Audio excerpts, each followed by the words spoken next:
Hello, welcome to Race on the Church. This project grew out of the desire to engage and educate church members on racial frictions, both current and historic, that are preventing us from moving forward as one united body with equal respect for all its members. This is our third webinar, and it is a very timely discussion on mental health. But if you missed any of the previous ones, please visit our website at www.azurehills.org/RAC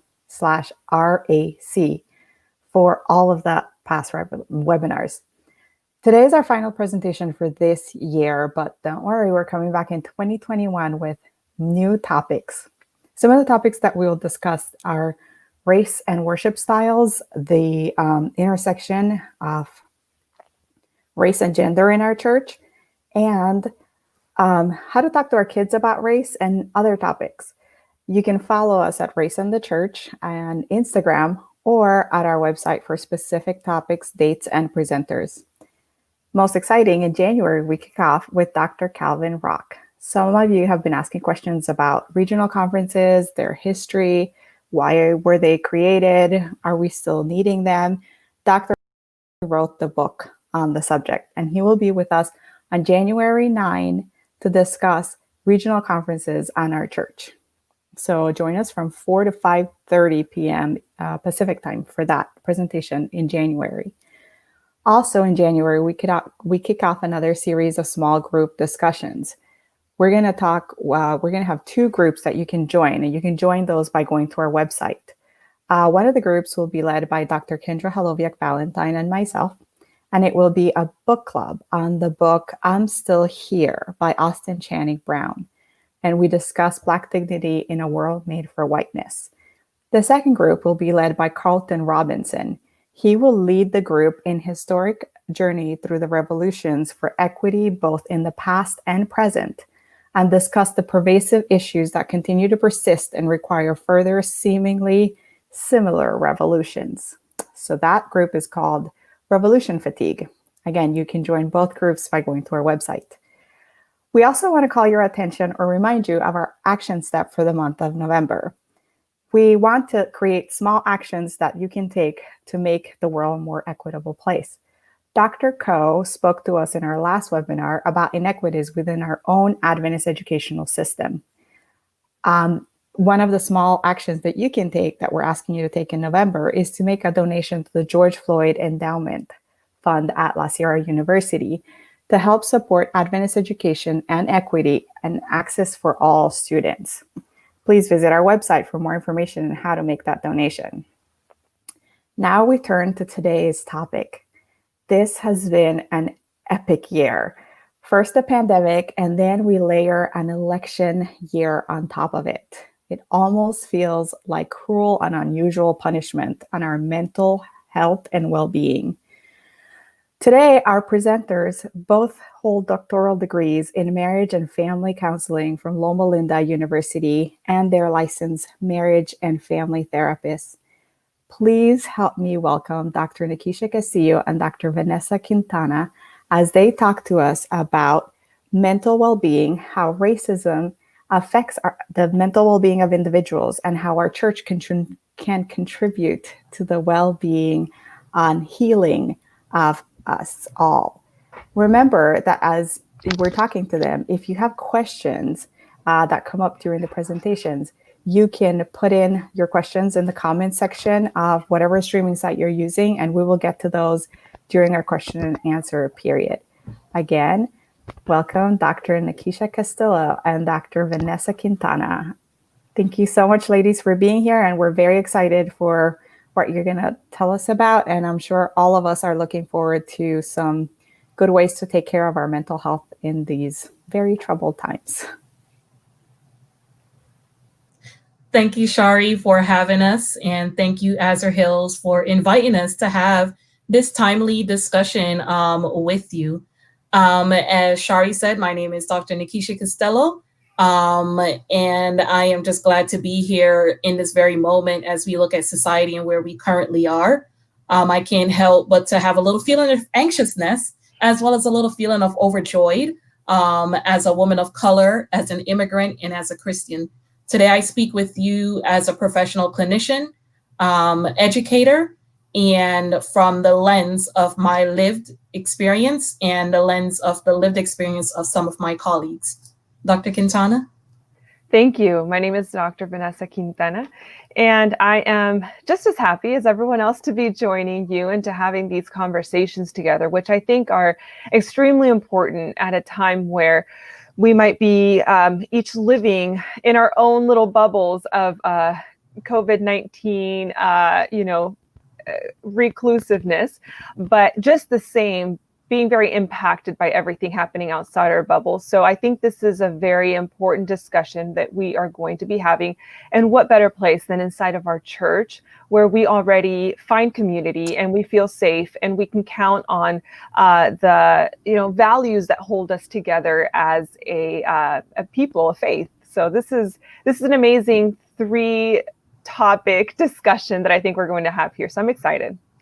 Yes, it's an amazing 3-topic discussion. As we ourselves have talked about it, Dr. Quintana, like these are heavy factors in which we would be talking about for a brief moment there. And of course, whenever we give presentations like this, I always say there's never enough time to really delve into each of the factors that we're talking today. But I'm glad to be having discussion with you as my colleague, Dr. Quintana.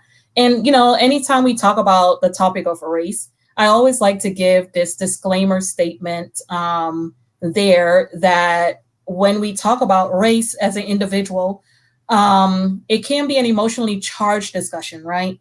And that it is because we as humans, we are made to have feelings. And when we talk about something that we're passionate about, right, we have these feelings that may come up. So it can also become an uncomfortable topic when you talk about race because it's not your everyday sit around the table conversation that you have.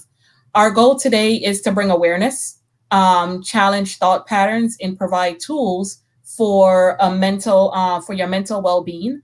We also want to challenge you that if you feel uncomfortable, that you ask yourself, why am I feeling this way? And what can I do to address this in a healthy manner? So as we get ready to put up our slides on race, mental health in the church, we will keep on moving on. There's also something that needs to be said with the fact that maybe we have been talking about this a lot, and this is a very common discussion that we engage in with people close to us because of everything that's happening. And some of us might feel burnt out, might have no kind of third eye perspective. We're very emotionally invested, and having these conversations is a good reality check. Who else is going through this? Who else is experiencing what I'm experiencing? And that really adds to our mental health in that we could join together, and all joy is shared joy and all pain is half pain. And so in all of this, we're all going through these similar things. And it's not so much that the more we talk about it, the more worn out we are. Actually, the more we talk about it, the more we process together and digest together. It becomes a little bit easier to manage. So I think that this is for either one of the areas of spectrum that you are. I think it's a very timely thing to discuss. Yes, absolutely. I totally agree. And as you said that, I just go back to this morning, I woke up in a different space here. And I'm sure a lot of us woke up in a different space this morning, just depending on where you are. And I saw my favorite author and TED Talker, Brene Brown, post, when we deny our history and pain owns us. And when we have the courage to own our stories of pain, fear, oppression, we can write a new story, right? And today we start a new story of unity, inclusivity, democracy, science, and empathy. And as you said that, Dr. Quintana, I'm just thinking about, that awareness that we want to bring, that history that's there, the history of race, the history of how we have moved through mental illness and mental health, and the history of the church and where we are today. It gave me a renewed spirit, a spirit of we can do this, and an empowerment to move forward. So as we're moving forward with our next slide, I can't help but to think of us as individuals and us as clinicians, myself and you, Dr. Quintana. And we come from a lens of being systemic, right? And what exactly does that mean? And we look at life through this lens in which each system plays a role in which we function in. And it's not just us as human beings being in the world by ourselves, but there are layers and factors that trickles down to our stories and the narratives that we write and the stories that we tell. And you at the center also have an impact back out. So in the clinical world, we call that bidirectionality, right? How I impact you and you impact me, but it's how I impact the world and how does the world impact me. So as we are telling our stories and our narratives, it reminds me of where do we play a role in a system, right?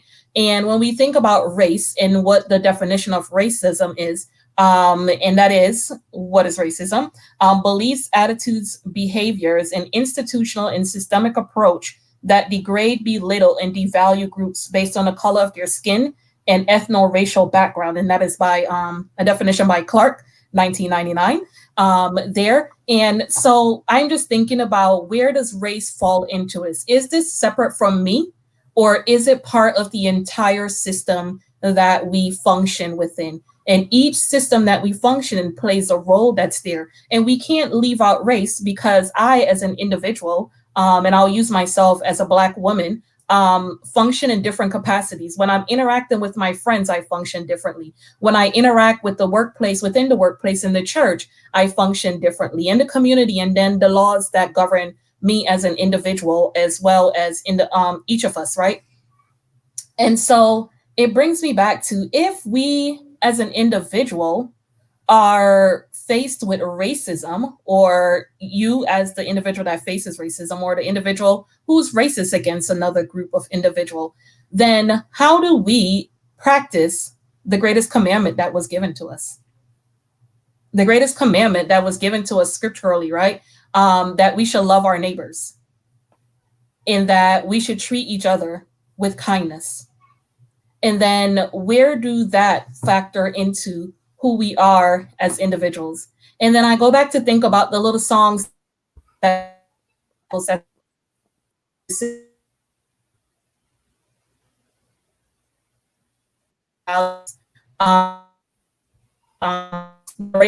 that's told to us, and how to continue pattern or not. And so I think about the song, Jesus, the little children, all the children of the world, red and yellow, black and white, all precious in his eyes. But is that really true?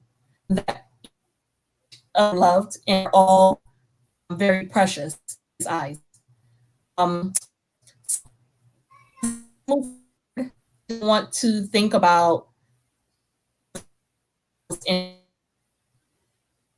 a role in the pattern that's here, into the system that's here. How do we move and go forward? So how do we take care of our mental health, our mental health right now? Right. So taking care of our mental health and watching out for our community comes together, right, hand in hand with the things that we do for us. And as Dr. Castillo was mentioning, this commandment of do unto others and love your neighbor.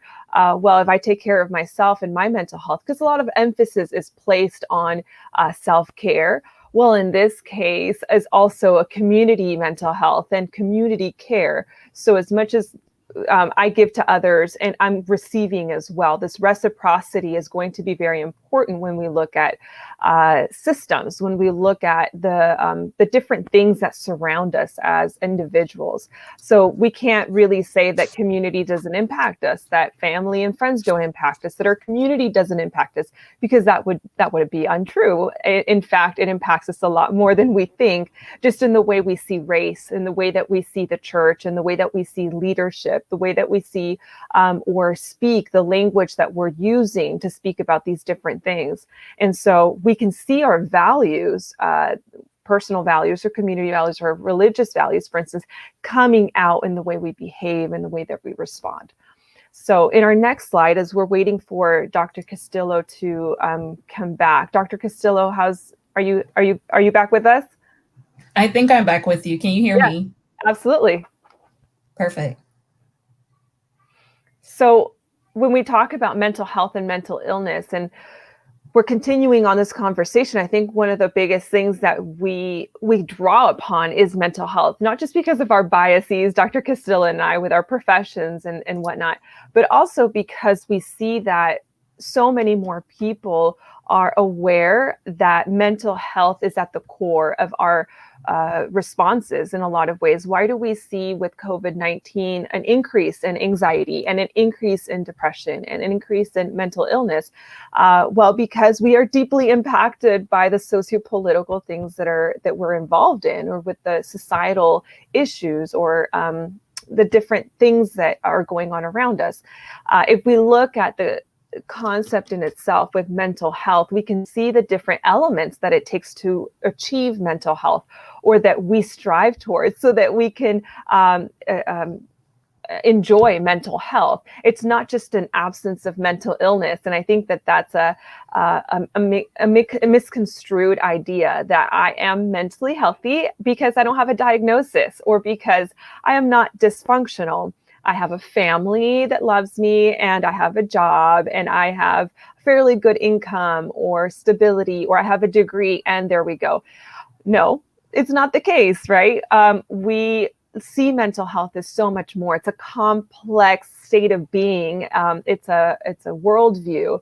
We see things here, emotional intelligence, and that implies that I am aware of what is going on the inside with me. Personally, I'm aware of what I need, my boundaries, for instance, my emotions, and I can define that, I can express that. But also, I'm very cognizant and respectful of other people's needs, and they might feel differently than I do, and might have different boundaries than I do. But just the same, how important it is that we can engage in this relationship where we are both getting our needs met, and we're being assertive, and we're being kind, and we're being respectful. And that goes so much towards mental health, because our relational health is also a reflection of our mental health and our emotional intelligence. We have empathy, we have optimism. What is the degree that I could have something happen to me and still learn and decide to grow despite of it, or through it? So all of these things, as we're looking at race and the church, I think we're not going to veer too very far from, because mental health, to the degree that we go towards mental health, and it's a right, Dr. Castillo, I don't know about you, but it's an everyday thing. Yes. I wake up and I choose, right? I choose to practice and engage in, or I choose not to. And it's going to affect the way you go to sleep that same day. And it's going to be very different the next day. I don't know if it's happened to you, but. Yeah, and it makes me think about, that circle of control. What can we control in our mental well-being, our mental health, that's there, so that when we wake up, we make the choice, as you said, to be on the right side or the left side, as some people may say, or stay swinging in the middle, very gray today. And we can wake up one way and end the day another way. So what do I have in my circle of control that's going to make sure that I am grounded as an individual? And that is part of what that mental health is as well. And being mental, go ahead. Sorry to interrupt you. And I think that very important is that it's not like one day I do have mental health and another day I don't. It's like a together kind of addition of all of these different pieces, where I will have this resiliency zone, and I will kind of go up and down a little bit, but I maintain that stability. I come back to it, I bounce back, etc. And I'm not bumped too far out of that consistently. That is what we are understanding to be mental health. That because I have some good days or bad days, it doesn't mean that I'm mentally ill, as much as this response to get back in, to fight again, to be optimistic, to decide to get back up after a crisis or after a hardship, to wake up and say, I will make better decisions for myself, or I will ask forgiveness from the relationship that I, that I kind of betrayed, or the things I did yesterday, I'm going to decide and be very specific about that. So that's what we're kind of referring to when we talk about mental health, is not so much the absence, but it is a response to on the long run. And those challenges and setbacks that we have are there for a reason, right? And sometimes when we experience challenges and setbacks, it pushes us forward to learn from those things. And that's where resiliency come into play there. You know, one of the most important factor or thing that I want to state is that a person can have a mental illness and still be mentally healthy. Absolutely. Good point. Mm-hmm. Because we think when we hear about someone with a mental illness, we think that person cannot, as we see the word there, is dysfunctional, right? There's a diagnosis and they can't be healthy. They're never in their right mind, but they are. If we look at mental illness, we say there's flexibility, resilience, functionality. They just may be days in which their level of challenges may be more than the individual who doesn't have a diagnosis. But those individuals with a diagnosis, because they're being treated, and, you know, there's a stereotype about mental health and mental wellness and mental well-being and mental illness. But those who do go seek help have a better ability to manage their stressors, because they are able to get the tools in which they need to function on a daily basis. And the days that they're having really hard setbacks, it may cause them to function a little less than what they would do. Back to you, Dr. Quintana. Yes, this reminds me of a class I'm teaching this term called The Severely and Persistently Mentally Ill and the Recovery Process. And what we're talking about is that recovery process. What does the journey look like towards recovery? And it could take years, a lifetime for some individuals, or it could take days. And so there's a spectrum there, and we respect the individual who's working towards a process of change, of recovery, of function, of functionality, because there's that will, there's that motivation that I find extremely important when I'm doing therapy with my clients. Is the motivation there? And I think that at core, whether an individual has a diagnosis or not, whether that be a clinical diagnosis or a relational diagnosis, it's so important to ascertain what the will element there, what the motivation element there is. And so when we are starting to talk about these topics of race, and you find yourself in a position of, okay, I've done these things before, or I've engaged in these conversations before, and now I am looking towards change. I don't know exactly where to go. This is one of the things I'm starting to do, is engaging in conversations through, you know, different presentations and things. But I want to. Okay, there it is. You have that one element that is crucial in all the journeys towards that outcome, that goal that you want to see. And I think the church needs to have very clear goals for, and every church is going to be different. So let's just take Azure Hills, for instance, that they say, this is our goal. We want to present these things to the community and have these conversations, very honest and genuine and hard conversations. We're willing to go through that because our goal is to be united, to be tolerant, to be respectful, to be whatever that may be. And I applaud communities and families and individuals who can have a goal and have the will to reach it, whatever challenges they may face or come across.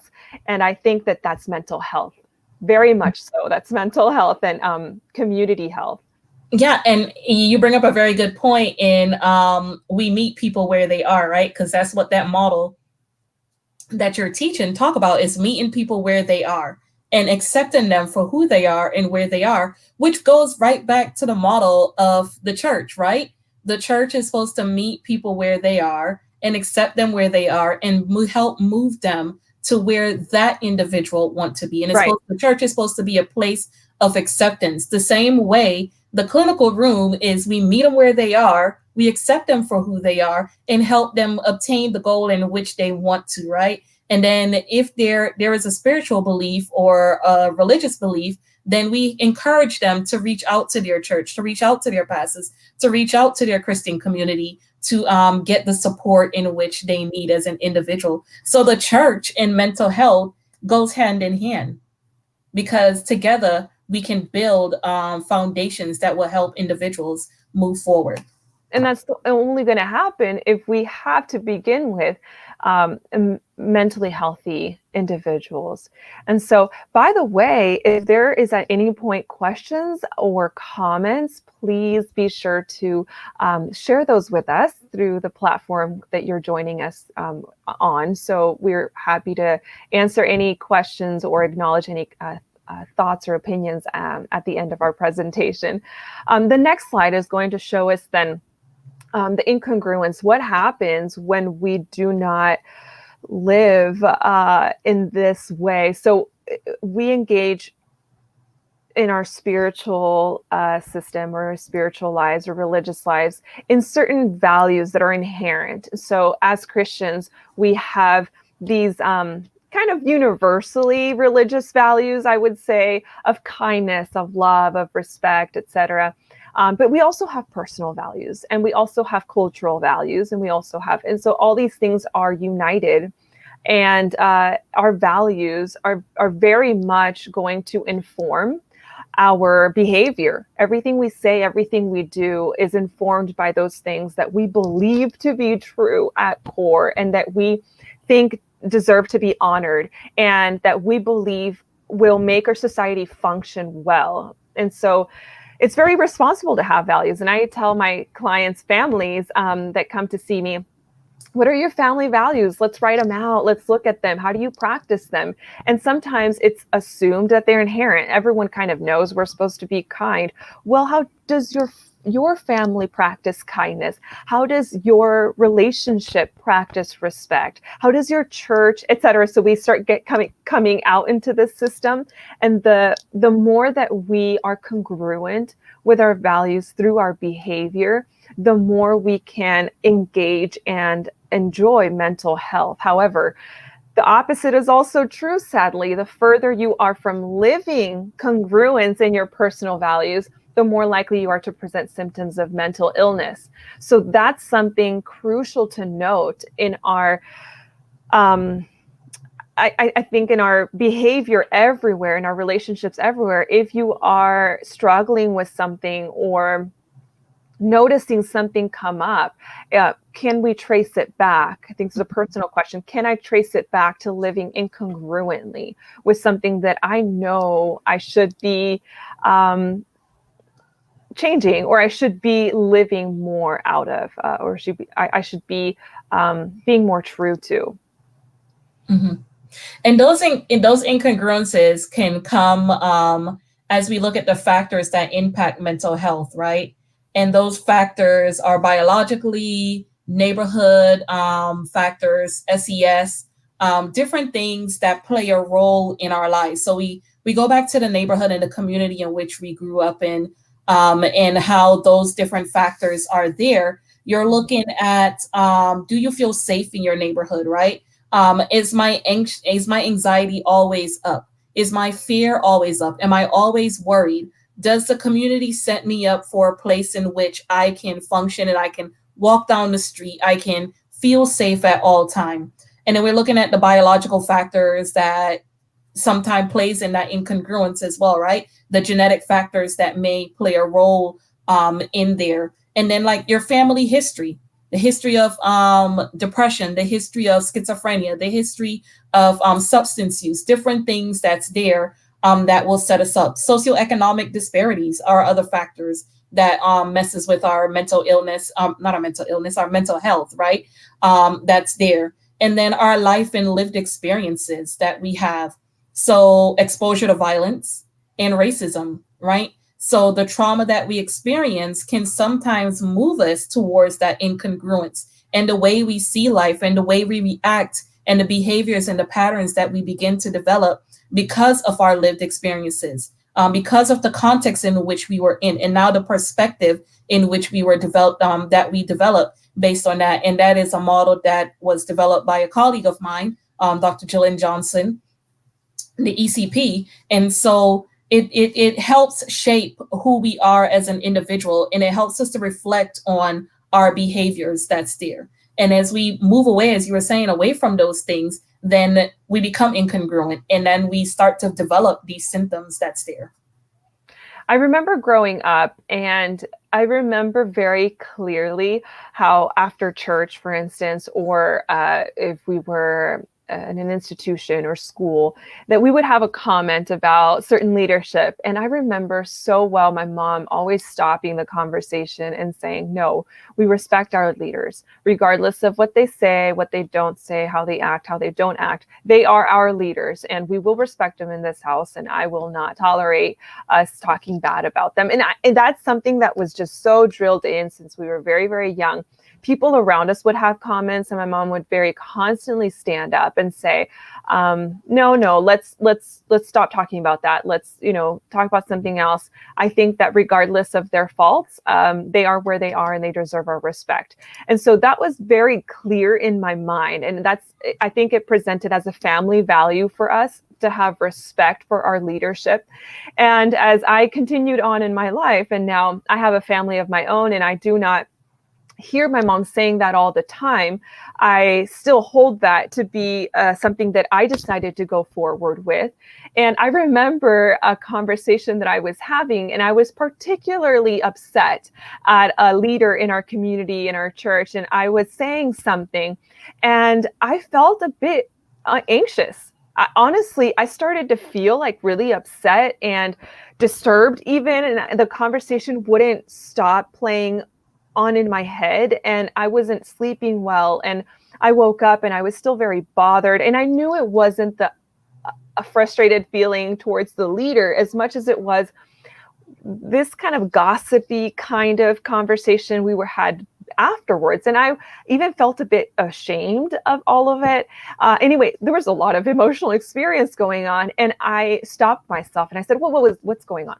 Let me talk to myself a little here. I think we need a timeout and to regroup. And when I started pondering on that a little bit more, I realized that it had its roots back to a value I decided to hold and to play out in my life. And I wasn't living congruent with that value specifically of respecting leadership.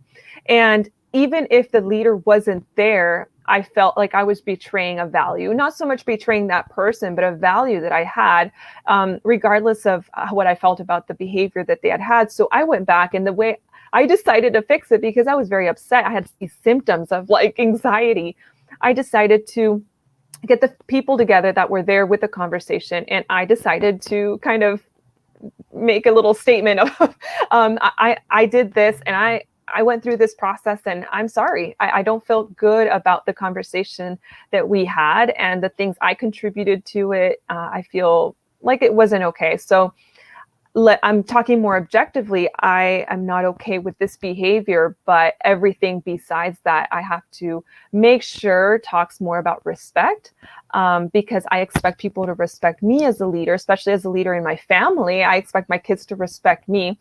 How could I be asking for that if I am not modeling that same behavior? And so after that conversation, needless to say, it wasn't until right now that I'm talking to you about it that it even came back in my mind, because I think mentally I was more at peace with how I was processing and playing that out. So it's very interesting that happens to us in that way. I believe it happens more often than we think.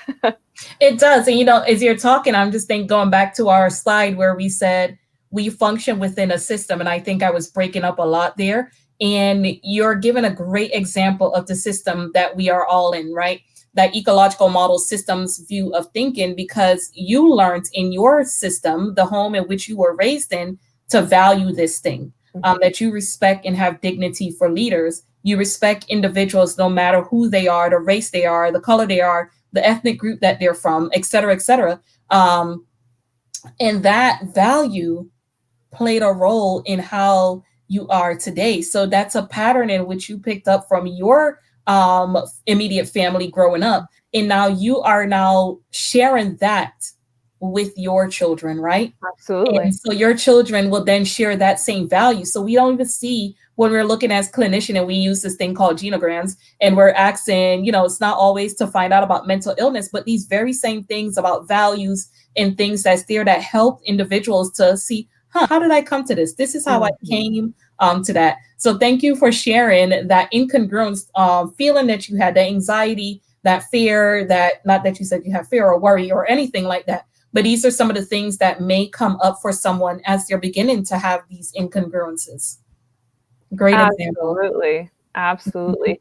Our next slide kind of brings this together. What could be an outcome of all of this? We now have decades of research showing that when people are chronically treated differently, unfairly, or badly, it can have effects ranging from low self-esteem to higher risk of developing stress-related disorders such as anxiety and depression. And this is the view of a little bit outside. So what happens when I treat someone else outside of the values that I profess and I cause discrimination or racism or oppression towards other individuals? I have to notice, I have to admit and hold myself responsible for this deep impact that is being created. If I decide to bully somebody else, or if I decide to, marginalize these individuals because they don't make as much money as I do, or because of these things that are going on in my community, then I also have to take responsibility for the fact that I am causing long-lasting effects through chronic stress. And how important is it that I hold myself accountable, or that I stand up and say, okay, now seeing how it's going to.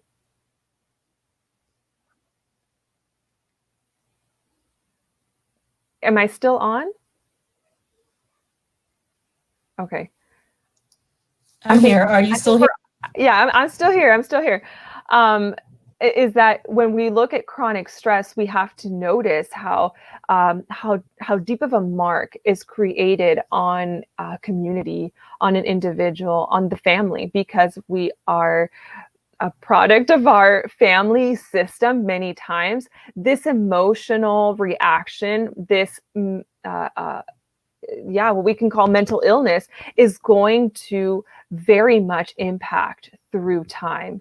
And so now we know that chronic stress plays a very huge role in the way human beings practice their mental health, or challenge, or in itself is a challenge towards mental health. And that becomes a barrier, a health disparity. It does. And I think we were talking earlier prior to this presentation, and it dawned on me when we talk about chronic stress that we don't think about how stress affects us, right? Like, okay, I've experienced this thing in life. I'm moving through life. I feel challenged. I feel setback, and I just keep moving and moving and moving. But like you said, there's research out there that shows that the epigenetics of race or stress impacts how we function as an individual. We don't have time to go into this, but Dr. David R. Williams, who is also an Adventist individual, he talks a lot about racism and the effects of health. You can find his talk you can find him on TED Talk, or you YouTube him. He's been on CNN talking about how race affects and impacts our health. But I want to share a little something that's personal to me, and how this very same thing that we're talking about, chronic stress, impacts our mental well-being and our health. I would say about a few years ago, 2 years ago, I was experiencing some racism and some discrimination. And I thought, hey, I got this. I'll just keep functioning as I normally do, keep teaching, keep working, keep interacting with friends, just do my everyday living things. And this won't have an impact on me. Keep fighting, because when you experience racism, or when a loved one of yours experience racism, discrimination, prejudice, you name it, it does something to us, right? It triggers an emotion within us that we aren't able to control. And you need a community in order to find that balance, that homeostasis, to balance back out. But guess what? It impacts our body. So that backache that you're feeling, and you don't know why your back is hurting you, you don't know why your knees are hurting, you don't know why your stomach is hurting you, you don't know why your legs have gone numb, and that headache that you have says a lot. So what happened to me was my body decided to show me I needed to slow it down. And that's the great thing about what God created, right? There's mechanisms within ourselves that would slow us down. Sometimes not what we want to experience, but I was reminded that stress does play a factor into who we are as individuals. And I don't have time to go into the full story, but I can attest to you that your body will shut you down. My entire left side of my face had gone numb, and I had to help to restore that. And when I spoke to the doctor on what was going on, it was stress. Stress was the factor that brought me into the challenge in which the health challenge in which I was experiencing at that moment. And I had to learn to let go. I had to learn to disconnect in order to reconnect. And I had to reconnect to my spiritual well being so that I can become physically healthy again. So that meant 3 months of not working. That meant 3 months of restoring this side of my face. That meant 3 months of being part of nature. Nature is a very healing factor as well. That meant shutting off social media. It meant stop engaging with people at work. It meant that at the end of the day, someone can replace me. That's what that taught me. But it also taught me that I needed to become mentally healthy again so that I can pour into my students, so that I can pour into my community, so that I'm not just out there functioning in an empty capacity, because then it wasn't doing me any well. That stress was just eating me alive. And, you know, people say, oh, I'm feeling stressed today. What do I do? Disconnect so you can reconnect. Dr. Quintana? Oh, yes. Oh, yes. There's so much that that we could say about the impact of stress on our mental health. But namely with the topic that we're looking at now is we can feel this distress as we're going through conversations such as these, or the sociopolitical impact that we're facing could cause distress. And it is our responsibility to find ways of coping that leads towards mental health and not away from it, because yes, there are unhealthy coping mechanisms that we engage in. And again, that's another topic for another day. Another day, right? And even if you talk about the socio-political, I think for us in this year 2020, right, where let's be in present time, a lot of individuals reached out. They said, we're experiencing COVID, we're experiencing this fear, we're experiencing death. And then we experience the different murders and the injustices that's happening across the country. And where do we play a role? Where does the church come into this? How do we practice social justice? How do we see people for who they are? And what do I need to do as an individual? And I think that's Azure Hill is doing it right now, is having those discussions, right? That's how we got to where we are right now, is having these candid, vulnerable, transparent discussions about our lived experiences and how we get to where we are and how do we become mentally healthy. And as you said it earlier, it doesn't happen overnight. It's a process. It could take 2-3 years from now. It does not happen overnight. So, Dr. Castillo, what are we talking about when we mention race? Where does it come from, and what is the impact to us considering those kind of backstories or the root of race? Right. So race is it's a social construct, right? It's socially constructed, and it's something that, and when we talk about social constructivism, right, we're talking about a pattern that was in the country, the society in general, and it shows and it talks about these are the things that we say should happen, that we should treat certain individuals based on their race a certain way when we talk about racism. But remember, we go back to the definition that racism is about our beliefs and attitudes and how we treat individual institutionally, systemically, and on an individual level, right? So it was socially constructed. So it goes way back before you and I were born, obviously. It goes back. Could we say that it was a norm, like a societal norm? Mm-hmm. As it was constructed, it became a societal norm, right? Mm-hmm. From way back on seeing the differences in people, on not valuing differences, from oppressing individuals, right? From those who don't have the socioeconomic status that we as the United States or individuals within the world say you should have in order to be healthy. If we go back and look at the traditional versus the non-traditional family, the traditional individual versus the non-traditional individuals, and where they fit into play. And as we look at history and how history has trajected itself to where we are today, we see how racism has played a role and how race has played a role. Mhm. And then I look at this here as an immigrant woman in this country, how I factor into the country, right? Mhm.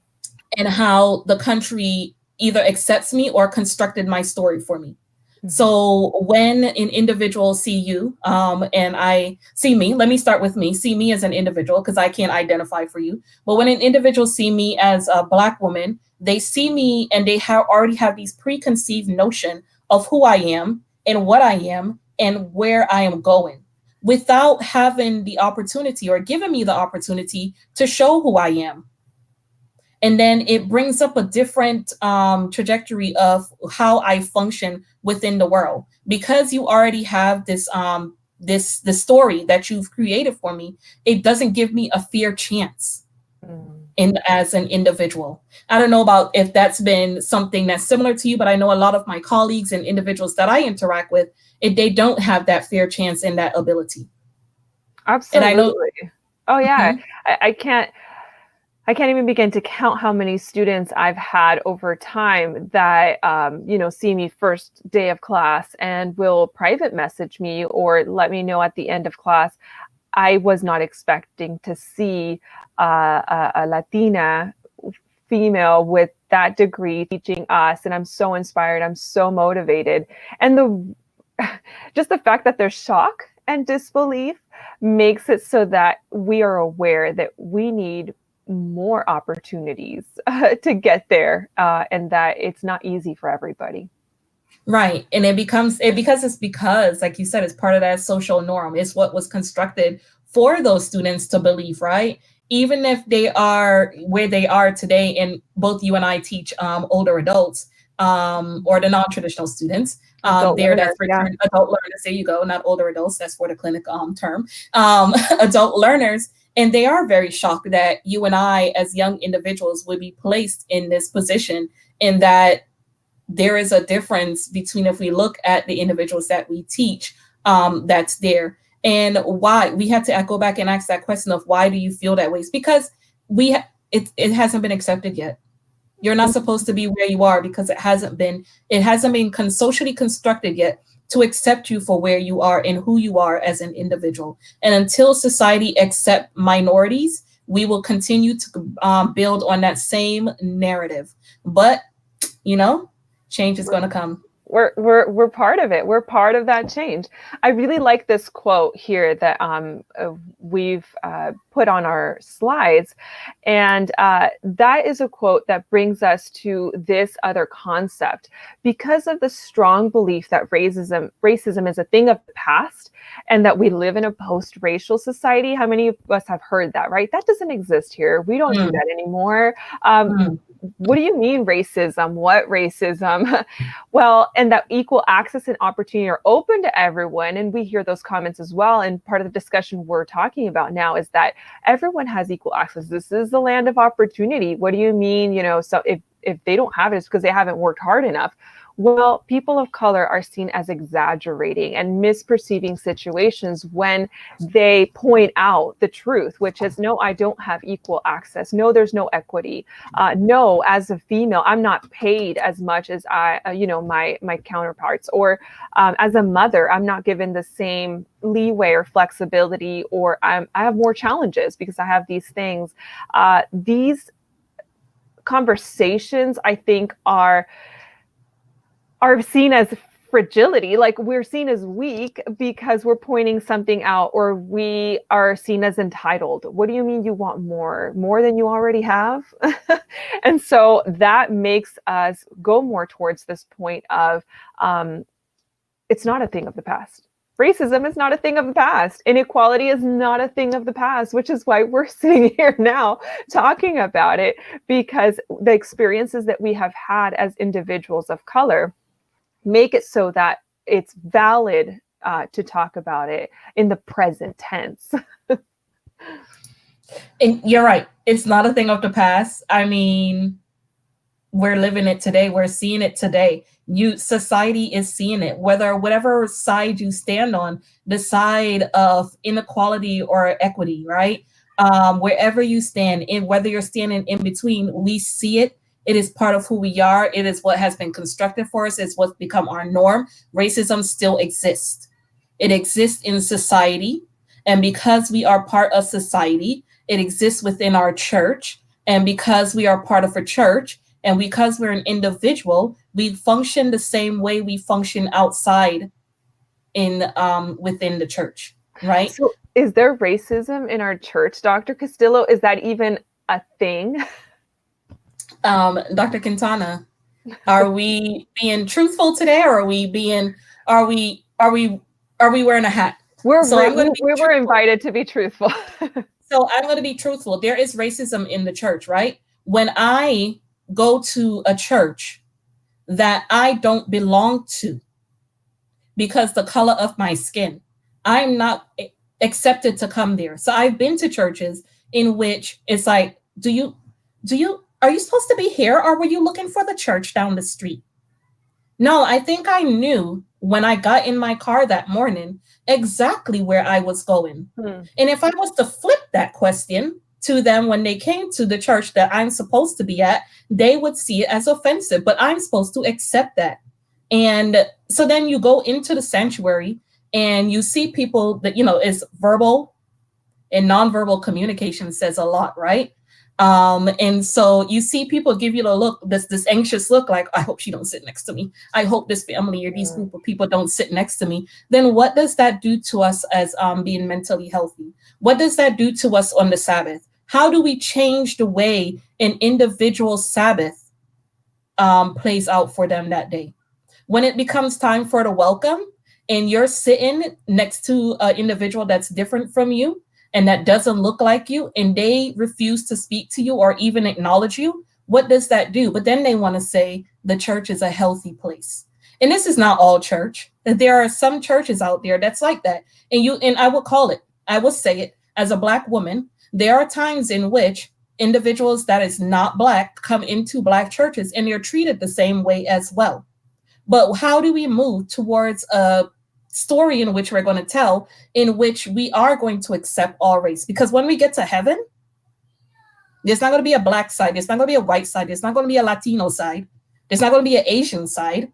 Everybody is going to sing on that same choir.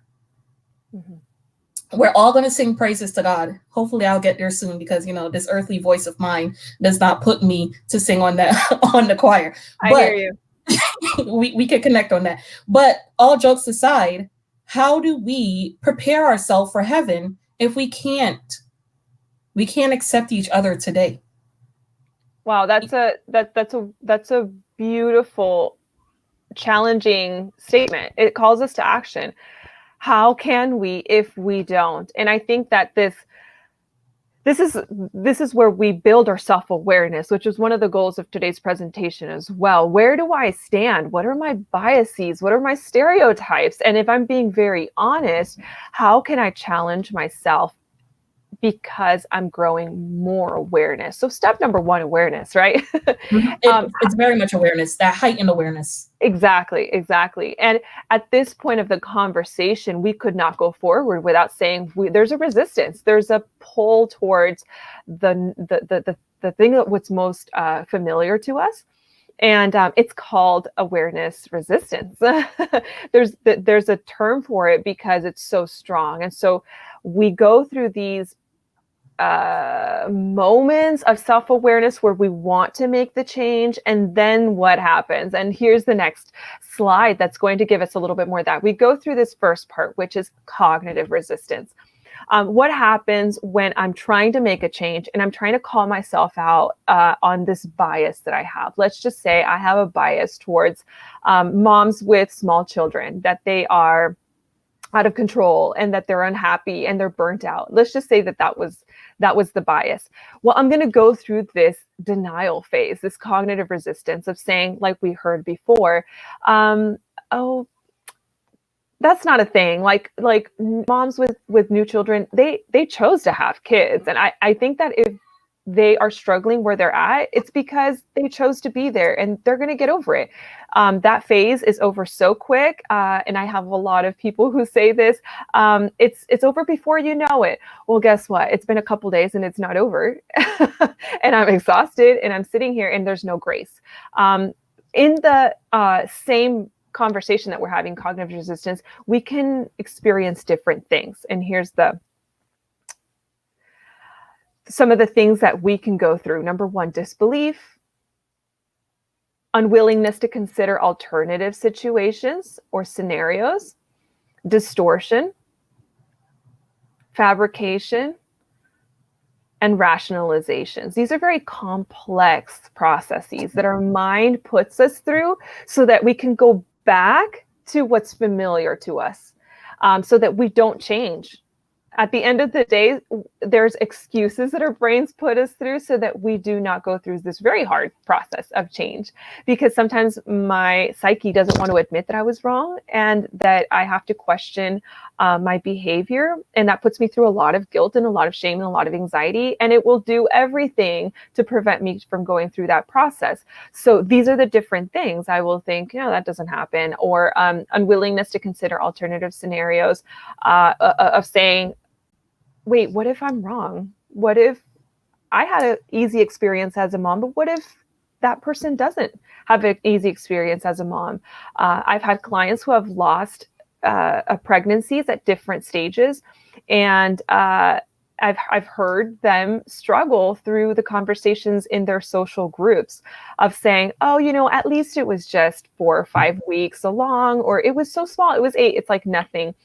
That is so disrespectful of that one person's experience. And we're not considering alternative scenarios where just because it's not my reality doesn't mean it's not valuable. There's also a distortion that takes place with me seeing things and perceiving things in a different way to fit my reality. And I gather information that I want and data that I want that fits that, so that I don't have to come to this point of saying I could be wrong. And that's where all these other ones take place as well. Mm-hmm. Besides cognitive resistance, Dr. Castillo, what do you think about this part? I just, as you were talking, I wrote down the words minimization of lived experiences or dismissiveness of one's experience, and how that factors into that person healing. How the words, they say the thing that always comes to me, and a few years ago I used this with someone: sticks and stones may break my bones, but words will never hurt me. That is such a lie. Right. We can heal a broken bone, 99.9% of the times. We can, and we see the scars of a broken bones, but we don't see the scars of the words that's said. And that's such an impactful thing, right? It plays a lot on our emotional well-being.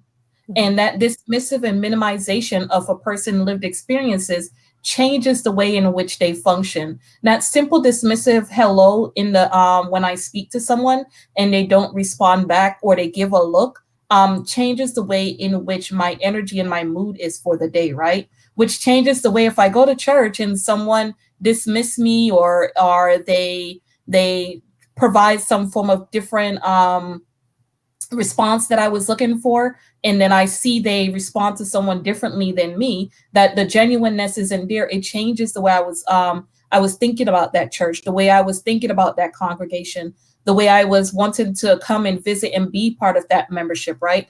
And you were talking about that, as you were talking about this cognitive resistance, I'm thinking, does change happen overnight? And that the disbelief sometimes, in order to talk about that distortion that's there, right? That cognitive distortion, we have to challenge it. We have to turn the wheels and challenge those distortions, because we were raised back into that system, going back into that system thinking, we were raised to tell these stories. Mm-hmm. We were raised with these certain beliefs. Now, how do I challenge that uncle, that cousin, that aunt, that parent who have these thoughts? How do I go back and do that? Am I willing to lose those relationships? Because I know, based on the experience and going out into the world, the things that were taught to me, or the things that I experience is not true. And what do I then do with that? Those fabrication. Do I provide a rationalization and keep on functioning within the system? Or do I try to change the temperature in the system? And what a huge responsibility, because it might also be admitting that I was wrong, having to go back and mend and repair relationships that I have hurt. And it takes a lot, I think, when someone is willing to come to you or to me and say, this thing that happened a long time ago, I could have just let it go, but I am in the process of change and I've decided to come up and own it. How big is it to individuals like us that receive a lot of confusing treatment, sometimes more obvious than others, and we have one person come back and do something different? It goes a long way, because we don't hear that very often. I don't know for you, Dr. Castillo, but I don't hear a lot of people very often come back and saying, I'm so sorry about the way I said this or the way I said that.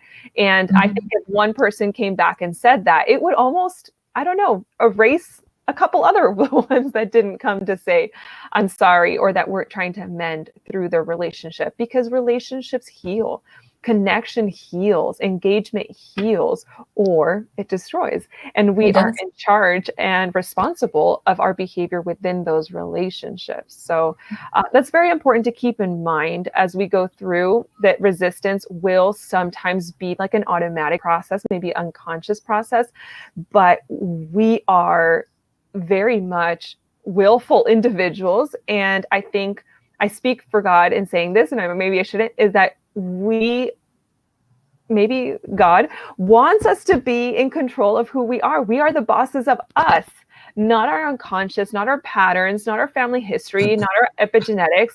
We, like today, right now, we have this decision in front of us of what we want to say, what we want to post, what we want to reply, what we want to comment, how we want to manage a situation around us, what we want to pass down to our kids, what's the atmosphere that I'm surrounding my system in.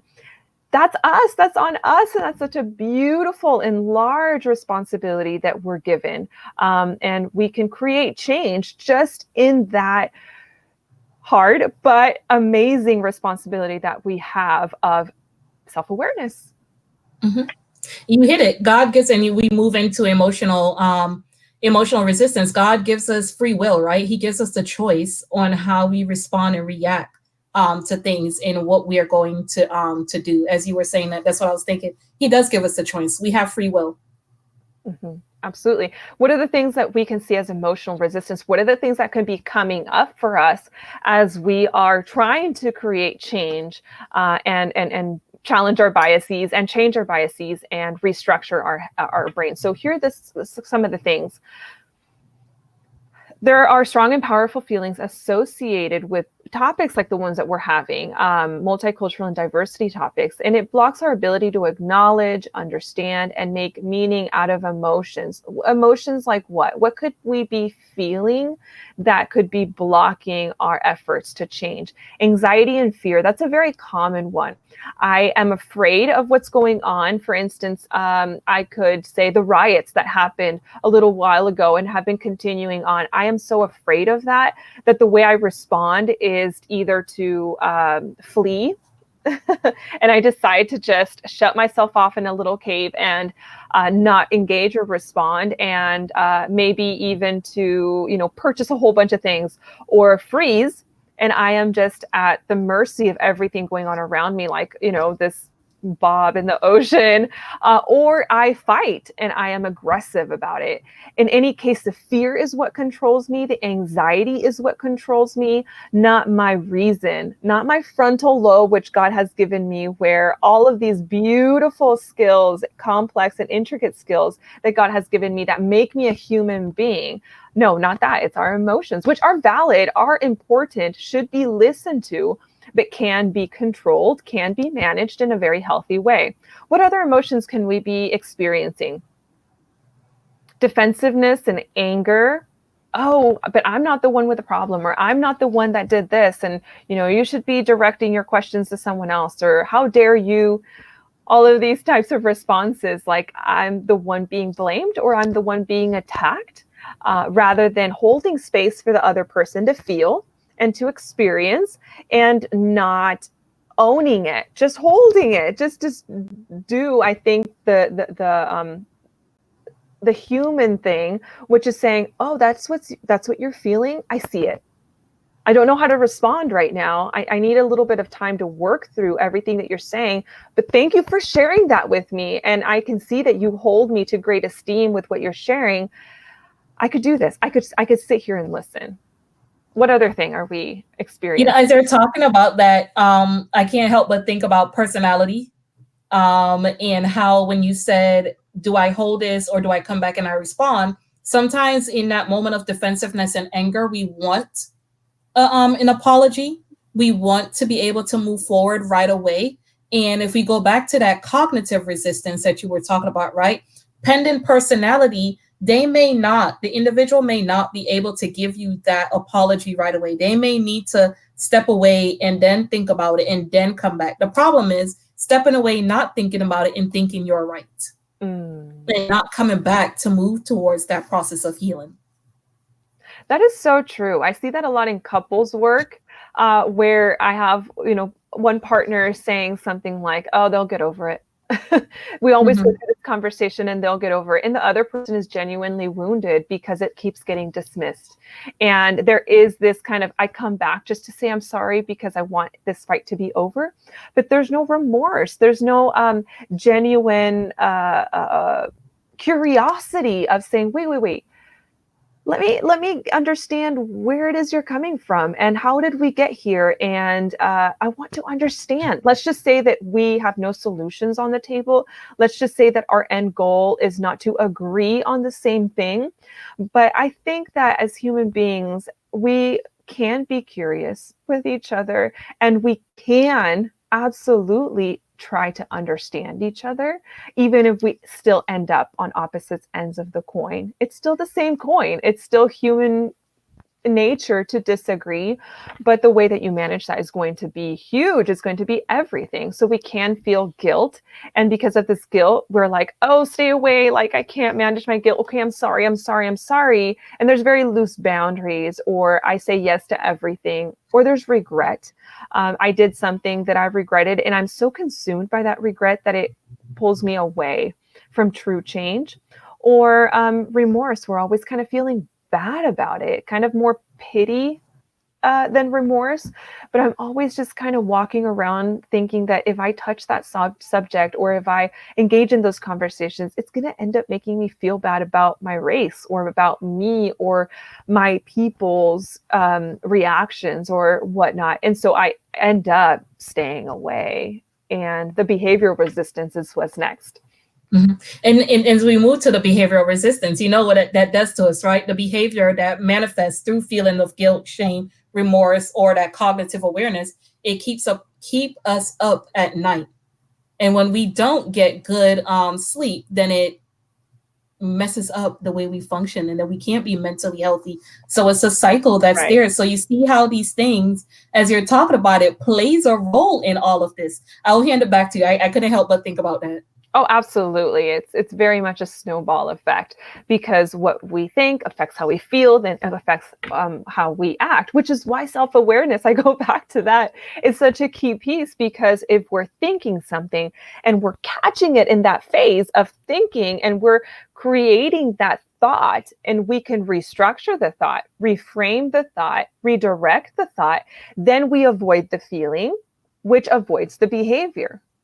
Mm-hmm. We come back to a preventative measure. And let's just say that a racist thought does not change overnight, and it's rooted in a trauma that I experienced, or it's rooted in a pattern, a family pattern, something I experienced, or something my family experienced, or let's just say kind of in the area that I grew up, there was this social message that was very often given and proven. And I don't notice the way it was disproven. And so I've held on to it a long time. And I am very much challenging myself to go through this process. And let's just say the thought comes up. There's a situation that happens, and a thought comes up. Oh, this person is, etc. Right? And we could just name any stereotype, but at this point, insert whatever into that phrase. This person must be X, Y, and Z. And if we can catch that right then and there and say, oh, I think I'm engaging in a stereotype and a bias right now, and that's incongruent with my values of respect and kindness and love towards my fellow neighbor, then the feeling is not attached to it, which might be anger or frustration, which then the behavior doesn't get provoked after that of throwing something or slamming the door or not going up and saying hi, etc. What are the different things that we can see in behavioral resistance? Feelings of hopelessness and powerlessness. This is one of the biggest antagonists of change. If I feel hopeless, which is I don't think I have what it takes to change myself because I'm facing so many challenges, and then powerless, which is the feeling that comes up when I don't think my system can change, then inaction results. Nothing changes because I feel hopeless about myself and my situation, and I feel powerless to do anything about it on the upper systemic levels. And that could be, I think that's the trap that we fall into more often of, oh, let's just sit here because, well, I guess let's just sit and see what happens. Nothing's going to change anyway. Might as well not do anything. Which can lead to a lot of this stuckness and insatisfaction and complaining, etc. What other behavioral resistances that we have? So this is what I just mentioned. Dr. Castillo, back to you. Thank you. As I'm looking at time, I'm just going to move on to the church as a community and how the church has a very important role in helping the community to move towards healing, right? To help with some of those resistance that are out there, to help with the cognitive resistance, to help with the emotional resistance, to help a person to feel restored. But if we as a church don't begin to practice healing and to recognize that there are hurt people, and to recognize, because we're talking about awareness, heightened awareness, right? That there are people coming in that are hurt because the world has hurt them. And then they come in and then the church has hurt them. Or you can flip that. The church has hurt them and then they go back into the world, right? Because we hear a lot of people between the ages of 20 and 40 leave the church. And then we ask the question of why. But the church is supposed to be a place of acceptance. The church is supposed to be a place of healing. The church is supposed to be a place where I could touch the hem of Jesus' garment and feel restored again. And if we as a church are not doing that, then we are running people away. If we don't accept each and every single individual for who they are, their uniqueness, then we throw them out the door. And, I go back to the story we were talking earlier, Dr. Quintana, about the man who was crippled and he could not reach Jesus, but his community came together and they picked him up, created a hole in the top of the roof and lowered him down so that Jesus can see him. And he was accepted and he was healed and he walked out of that place restored that day. If we don't begin to restore humanity, if we don't stop dehumanizing each other, we're going to be in a very sad place. This world is not going to be what we want it to be. When you get to heaven, you are going to be so shocked because the race that you thought was not going to be there is going to be there. The person you thought wasn't going to be there is going to be there. So get it together. Get your emotional well-being together.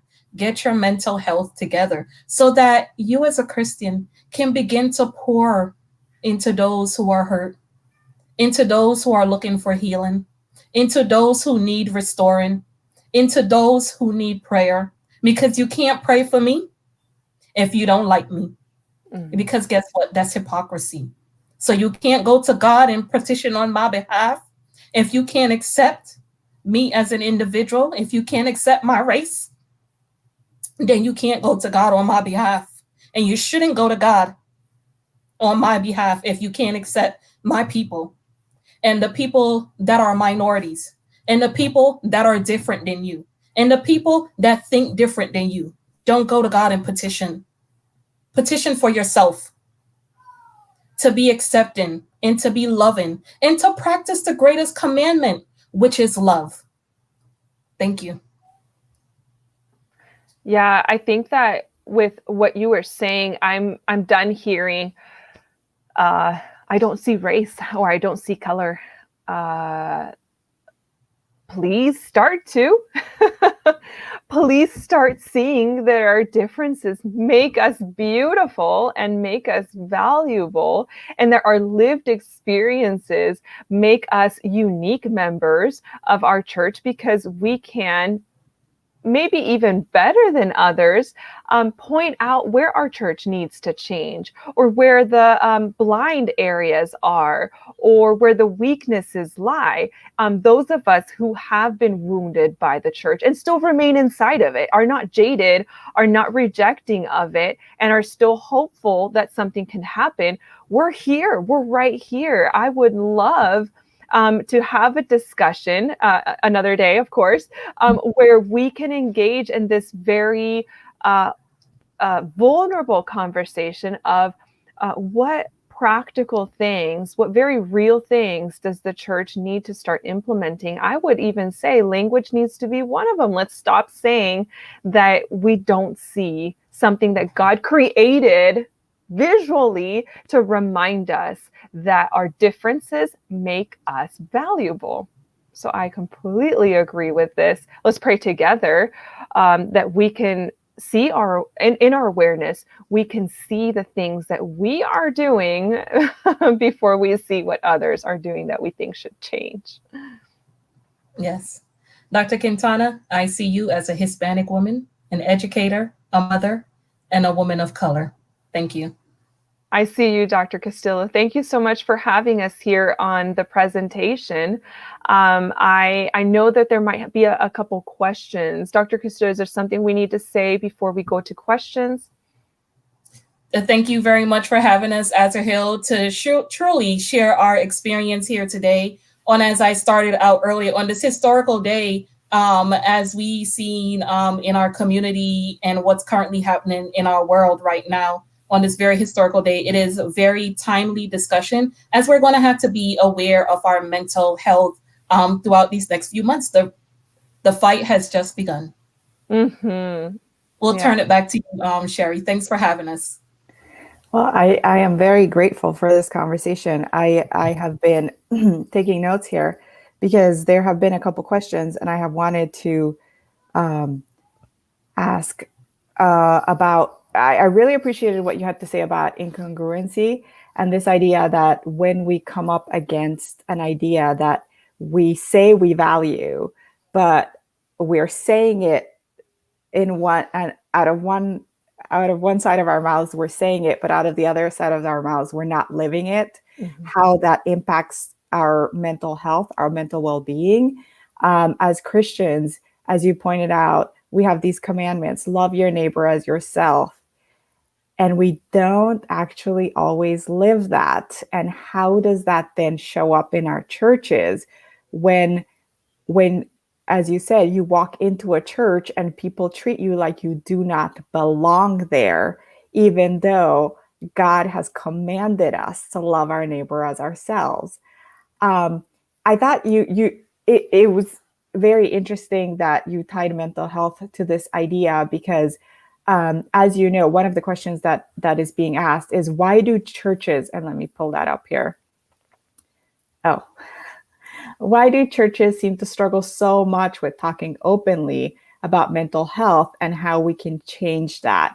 I think this also has to do with this concept of, well, just pray about it. Like if you're having anxiety, you're having stress, some people feel like maybe this isn't just something I can pray myself out of, but somehow churches might feel like they're discouraging you from seeking help by using phrases like just pray about it, or leave it in God's hands, or God is in control.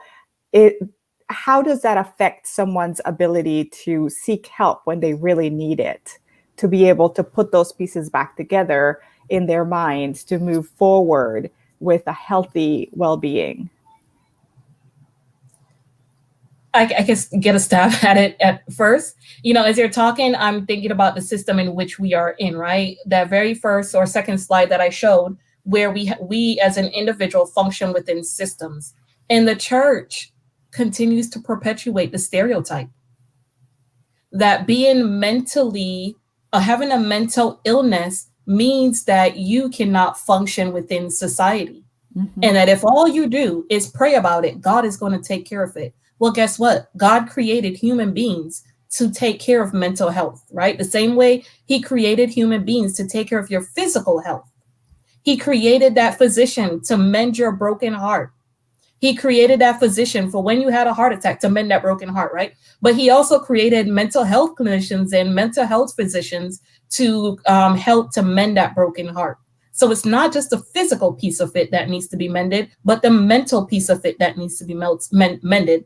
And we continue, even within the church, we want to say the church is different from the world, but the world really impacts the way the church functions. And we continue to tell that narrative and continue to perpetuate that stereotype. So it's not just pray, it is go seek help. Because when you're a diabetic and your blood sugar is low and you pass out, do we just pray about it? Mm-mm. And he's restored, he or she? Or do we bring them to a hospital in which they need help? Dr. Quintana? It's such a charged topic still within our society and namely our church.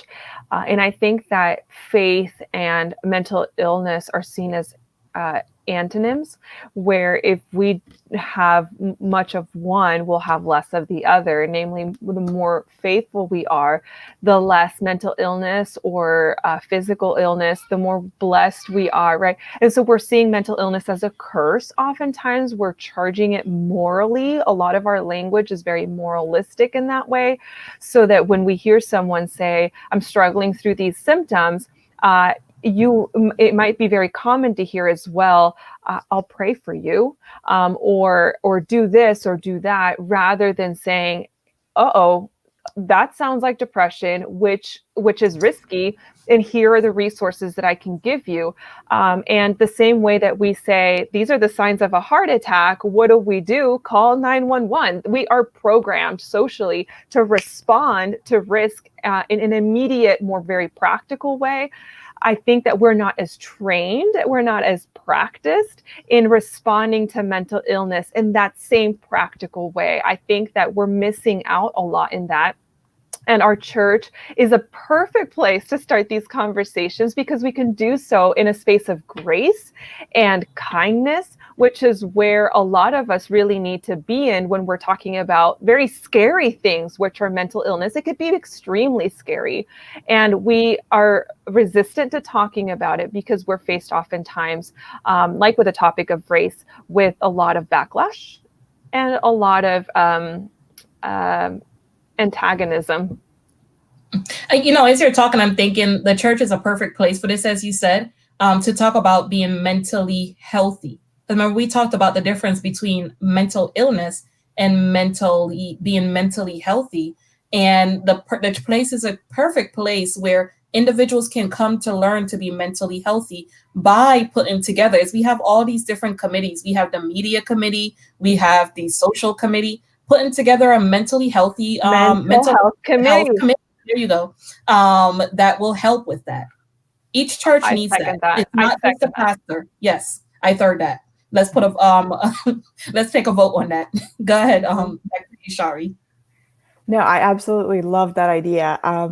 The being able to tie, when we have a physical ailment, we are very quick to go to a doctor, but we don't necessarily do the same thing when our mental well-being is at stake, and we tend to minimize it or somehow think that we can overcome it. Mm-hmm. And I really like the story that Dr. Castillo told earlier about how the stress of racism that she was facing in her life actually started manifesting itself in physical ways, in your own physical ability for your body to keep functioning. And imagine, I'm a therapist. Yeah, I should know how to do this, right? All tied together. All tied together. Imagine. And it would be, I really love this idea of bringing this into the church. My question was, there have been studies that have shown that people self-segregate, they choose to segregate into their own communities for purposes of being around people who have experienced the world the way they do. So I'm thinking about like some of the work that Dr. Tatum did around this, where she talks about when you reach a certain age, you will tend to segregate off into finding people that have the same lived experience as you. And I wonder how much does that impact this idea that they're Seventh-day Adventist churches, where we've got a Filipino church, this is this Hispanic church, this is the Black church, this is the white church, how much from a mental wellness point of view, how would you describe the benefits and maybe setbacks of segregating ourselves in churches where we are doing it potentially for our own mental well-being, like a place where we don't have to think about race because everybody is like us? Or just your comments on that. Yeah, I remember giving a presentation a little while back, and the study that I made was specifically on that. What are the benefits of church community in racial communities, cultural communities? And a really strong element or a positive factor is the way we're able to conserve and pass down our cultural values, which are very, very strong, but they can give a lot of explanation to who we are and where we came from, which to some of us is very important. I want to pass down my language to my children, and right now they're monolingual. They only speak Spanish, and we go to a Spanish-speaking church because that's a very important factor for me. I want them to keep connecting with their roots, their cultural roots, and I'm not ashamed of it. And I sometimes go to a park where kids try to talk to my kids and they'll just say, "Oh, you're not understanding me," and they'll walk off. And I'm sitting there like, I wish I could protect them from everything, and I wish they would know, but at least they don't know what they're saying. at least my kids don't know that they're, these things are being said about them, but I'm holding strong to this value that I have. And I know that it's going to give fruit later on when we visit Mexico and they visit their cousins or they visit family and they're proud of their heritage and they can speak up for other Latinos, or they could present a community meet, or they can meet with people who speak the same language. It does something to our soul, this emotional connection that we get from being in community with people who share those values. And I'm not saying so much only in color as much as I am in identified cultural communities as well. So that's one thing I can think of that's very big, even from personal experience. We can move to the next question. All right. Well, I just wanted to thank you both. I'm looking at the time here. Thank you both so much for coming on our program here. I would actually love to have a separate conversation with you where maybe you can help us. I don't know if you have a website that you would recommend if people are looking for mental health resources, or even if they're looking for a therapist, if there was a good website that you could recommend and they're looking for somebody who's Adventist to talk through some of church-related things or just things that they've experienced in church, someone who would understand the language, because Adventists, we have our own little language like every other community does. And sometimes it's helpful to go to someone who understands the language. So maybe we can talk about that later, and then you guys can give me a website that I can put up on our webpage for resources that other people can access if they're needing that. But again, I just really want to thank you for taking this time to talk to us today. It is a very busy day for our country, so it's extremely exciting that you were able to carve out this time for us to talk about this very important topic. As we close out today, I just want to remind everyone to come back in January when we have our conversation with Dr. Rock on January 9. And please visit our website for all of the information on upcoming events.